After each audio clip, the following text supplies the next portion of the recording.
this is the final week of earnings season, and we're shining the spotlight on some of the biggies of the ASX 200.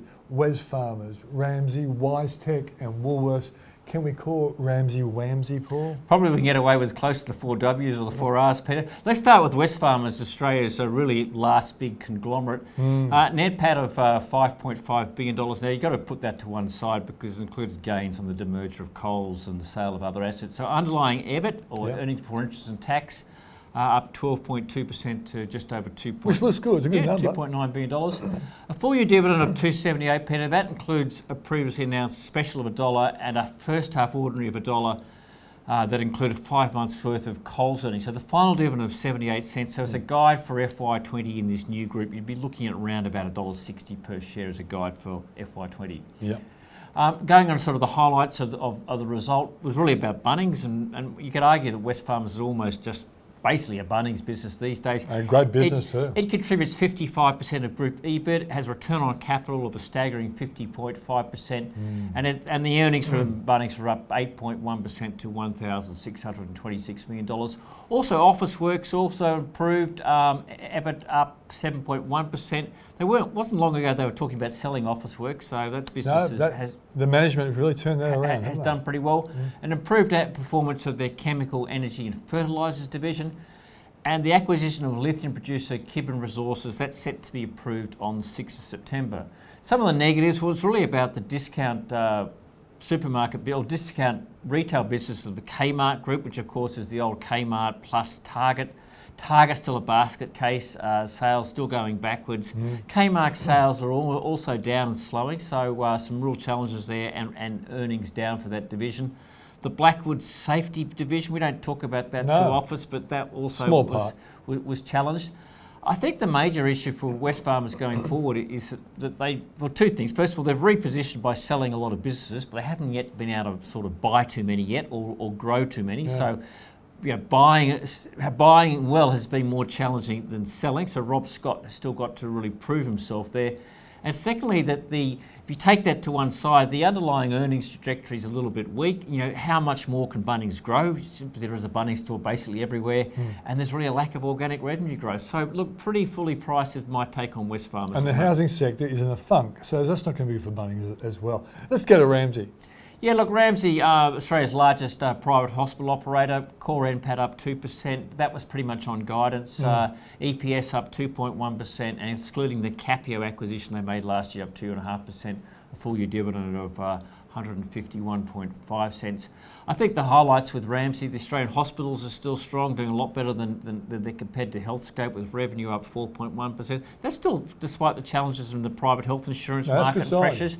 And EBITDA up 6%. Where Ramsay has been challenged is offshore, both in the UK and in France. The UK is still challenged, but there's signs of some improvement. There was a tariff increase in April, and there's been a bit of volume increase, which is positive for the UK. France is probably also going just a little bit better. So they've guided to full year EPS growth of between 2 and 4%.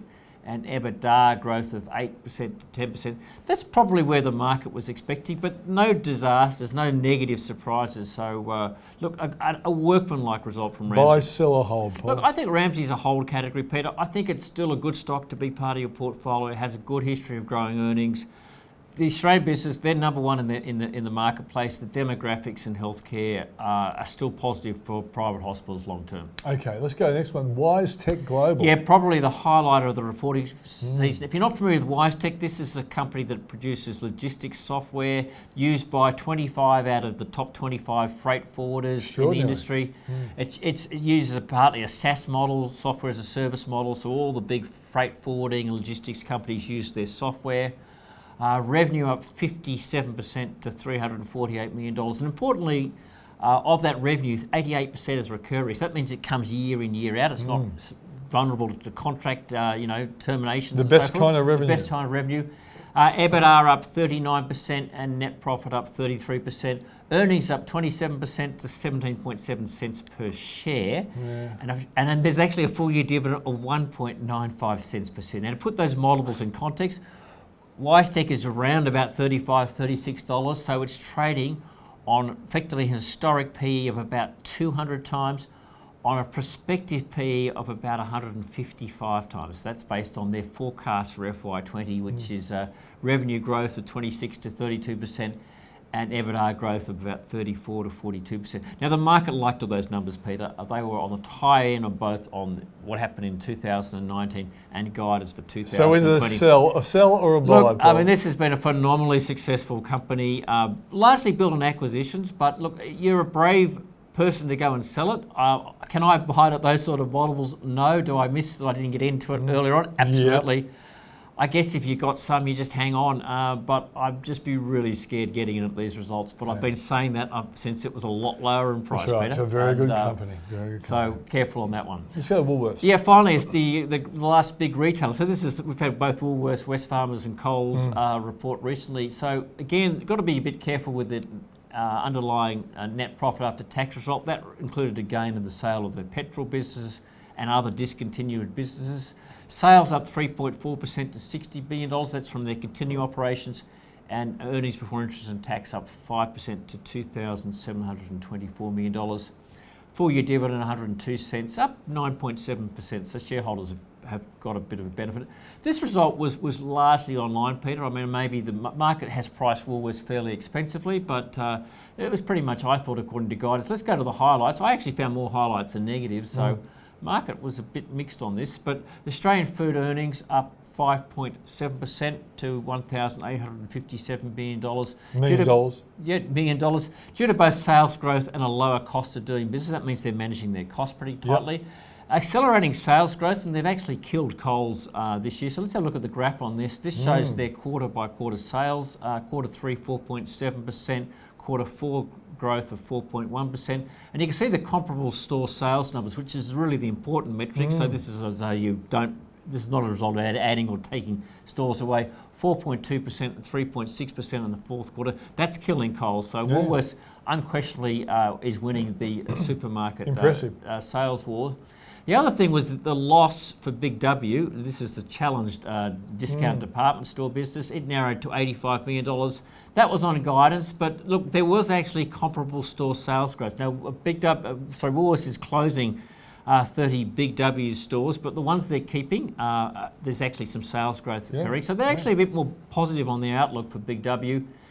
They came out by Woolworths standards, I thought, with a moderately positive outlook statement, talking about retail being not too bad, the first quarter starting okay, although there are some higher costs foreshadowed with the new enterprise bargaining agreement that will take place, that will come into effect.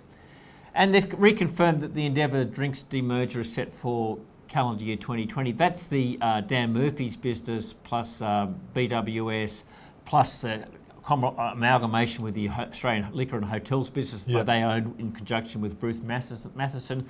That's the demerger. That'll go ahead in calendar year 2020. The negatives, though, for me, was the Endeavour Drinks earnings fell by 8.2%. Gross margin declined, so it's getting more price competitive there as they lowered some prices in Dan Murphy's and a higher cost of doing business. Yeah, I can't see Aussies drinking less, but they're paying less to do it, I'd say. Yeah. And so what's your view on Woolworths, Paul? Look, it's very expensively priced, Peter. I've been a bit bearish on Woolworths for a while, but look, it's one of these expensive defensives. So would I be buying it now? No. But as the market, because of where interest rates are, putting a big premium on these sort of stocks that can deliver pretty consistent earnings, Wesfarmers is arguably in the same category. The answer is yes. So, look, on a pullback, it's probably not going to pull back too far. Yeah, 4 great companies, you'd have to hold them.